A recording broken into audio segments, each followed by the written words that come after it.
सास और पतोहू की कहानी। किसी ज़माने में एक ब्राह्मण रहता था। उसके घर पर उसकी माँ, बहू और उसकी सास भी रहती थी। लेकिन उसकी माँ और बहू में बिल्कुल नहीं बनती थी। वे एक दूसरे की सूरत देखते ही भड़क उठते थे। एक दिन शाम को ब्राह्मण ज्यों ही घर पर लौटा तो उसकी बहू ने कहा, अब मैं इस घर में एक घड़ी भी नहीं रह सकती। तुम अपनी माँ को तुरंत घर से बाहर निकाल दो, नहीं तो मैं किसी कुएं में कूद पड़ूंगी। ये सुनकर ब्राह्मण के होश उड़ गए। उसने सोचा, अगर उसकी स्त्री डूबकर मर गई तो सब लोग उसे बुरा भला कहेंगे।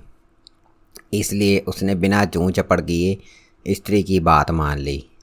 उसी रात उसने अपनी माँ को बुलाकर कहा, माँ, आज मुझे मालूम हुआ है कि बहन की तबीयत कुछ ख़राब है।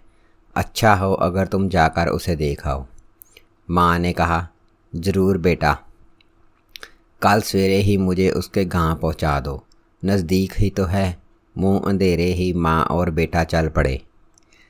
बेटा माँ को जंगल की राह में ले गया। बीच जंगल में जाकर उसे किसी बहाने माँ को आगे आगे चलने को कहा।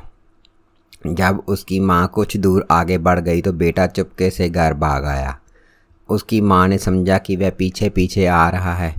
थोड़ी दूर जाने पर उसने पीछे मुड़कर देखा तो बेटे का कहीं पता ना था। वह रोती कलपती एक पेड़ के नीचे बैठ गई। थोड़ी देर बाद ग्रीष्म ऋतु एक स्त्री के रूप में टहलते टहलते वहाँ आई। उस बुढ़िया को देखकर उसने पूछा, बूढ़ी माँ, जरा मुझे ये तो बताओ कि मैं अच्छी हूँ या नहीं। बूढ़ी माँ ने जवाब दिया, बिटिया, तुमसे बढ़कर अच्छी कौन होगी। रोज तुम्हारे राज में हर कोई सुख से रहता है। हर जगह शादी ब्याह की धूम रहती है। मीठे खरबूजे तरबूज मिलते हैं, आम कटहल मिलते हैं। तुम बहुत अच्छी हो बिटिया। ये सुनकर गर्मी की ऋतु खुशी खुशी चली गई। फिर वर्षा ऋतु ने आकर वही सवाल पूछा तो बुढ़िया ने जवाब दिया, बिटिया, तुम्हारी बुराई कौन कर सकता है। तुम्हारी कृपा से तो पानी बरसता है। अगर पानी ना मिले तो हम सब प्यासे मर जाएं।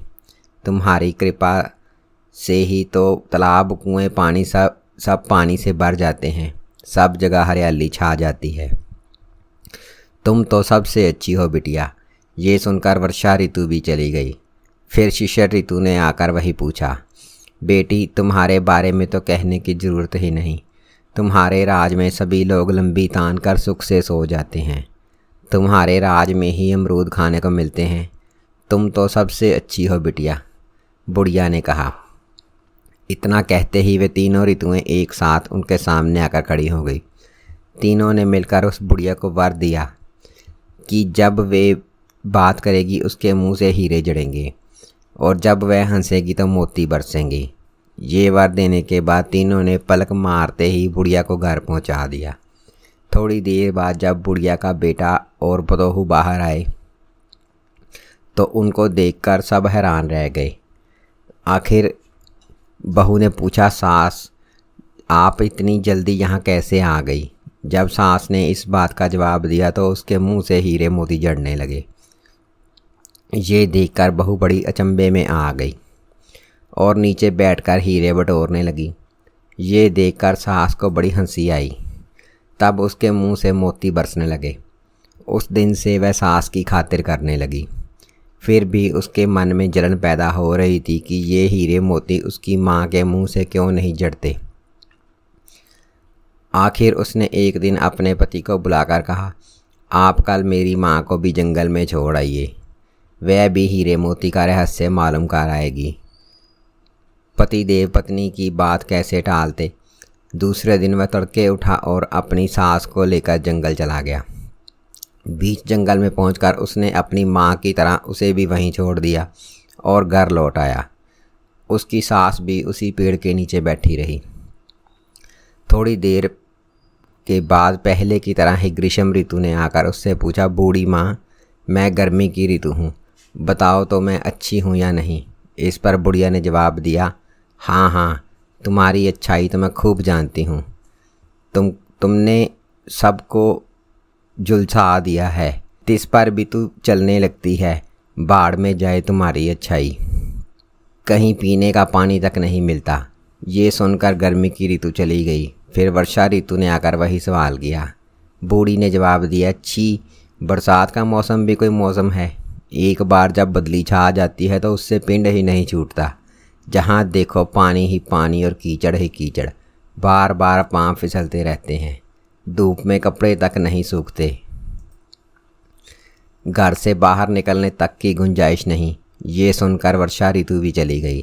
थोड़ी देर बाद शिशिर ऋतु ने आकर यही सवाल किया। अच्छा बताओ, मेरे बारे में क्या कहती हो? बुढ़िया ने जवाब दिया, तुम कौन सा मुंह लेकर सवाल करने आई हो? सर्दी के मारे तो सारा शरीर ठिठुर जाता है। दिन तो यूं ही देखते देखते बीत जाता है। लंबी रातें काटे नहीं कटती। खांसते खांसते दम फूल जाता है। तिस पर पूछती हो कि मैं अच्छी हूँ या नहीं? जा जा। इतना कहते ही तीनों ऋतुएं उसके सामने आ खड़ी हुई। तीनों ने उस बुढ़िया को एक गधे का रूप दे दिया। फिर उसे मारते पीटते दामाद के घर के दरवाजे तक पहुंचा दिया। तुम्हारी जुबान बड़ी खराब थी, अब खूब रेखती रहो। ये कहकर तीनों चली गई। बेचारे ब्राह्मण की स्त्री रात भर जाग जाग कर माँ की राह देखती रही। बेचारी ने सवेरे उठकर जो घर का दरवाज़ा खोला तो एक गधा सामने दिखाई दिया। उस गधे ने रेंकते हुए अपना सारा हाल कह सुनाया।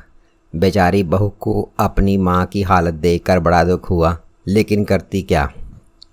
उसने सोचा, मेरी माँ की ज़बान बड़ी तेज चलती थी, शायद ये उसी का फल है।